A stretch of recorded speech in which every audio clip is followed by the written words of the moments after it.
Testing 1, 2, 3. Testing 1, 2, 3. Okay, so I'm getting ready to record.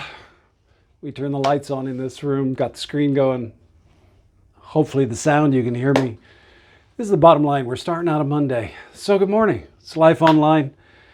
This may be the way you're wrapping up your Monday. I do not know. So here we are during this coronavirus, and for maybe some people, some of you, it's just kind of a, hey, this is life at home. And there's just a slow pace that's taking place. But there are some of us that in many ways, this coronavirus has moved things forward and really heightened some of the tensions in our life. So here you're beginning a week and you got a lot of thoughts on your mind. And maybe you are prone toward worry. You know, Jesus has a lot to say about worry. And so as we begin the week, I want to consider some of the things that he has to say. In Matthew, this is chapter 6, verse 25. This is New Living Translation. That is why I tell you not to worry about everyday life. What he tells us is be careful who's your master. And if you get your priorities in a wrong place, the master of money and everything about this world and jobs and family life and all those kinds of things, all the stuff that is just temporal can end up absolutely dominating us. And Jesus understands how prone we are toward that. And so he says, I tell you not to worry about everyday life. And then he heads into these powerful word pictures. Look at the birds. They don't plant or harvest or store food in barns, for your heavenly Father feeds them. And aren't you more valuable to him than they are? Can all your worries add a single moment to your life? Boy, isn't it good to know and remember this, that for birds to fret, it will not fill their stomachs, and for worry and anxiety will not add one more shade of color to the flowers of the field. But it's only the Heavenly Father that takes care of those things. And then Jesus says, are you not much more valuable than all of these things? And so we're to have confidence in God. Jesus doesn't condemn, by the way, legitimate concern for the responsibilities of life.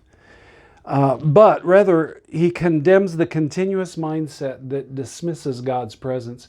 Here's what Max Lucado says. Destructive anxiety subtracts God from the future, faces uncertainties with no faith, tallies up the challenges of the day without entering God into the equation. And then listen, this is a great phrase. Worry is the darkroom where negatives become glossy prints. And so you've got to be careful that you go ahead and shut down the anxiety and the worry, and instead just take time and roll it all over onto God. In fact, it's one of the best things that you might do this morning, Monday morning.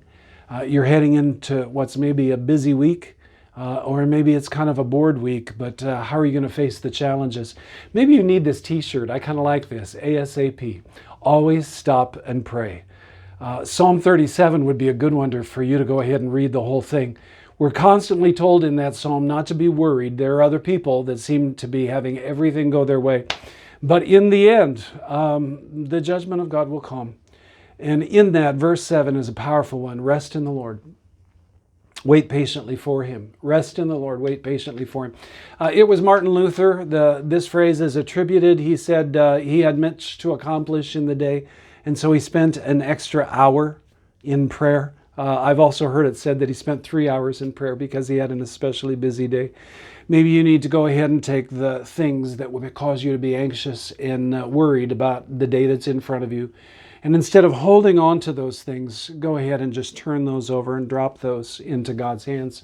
Roll them over onto him. That is really the only life that's worth living. So may the Lord bless you, keep you, but may the Lord take this worry and anxiety off your shoulders.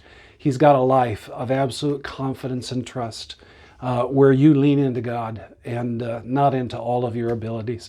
God bless. Have an awesome, awesome day.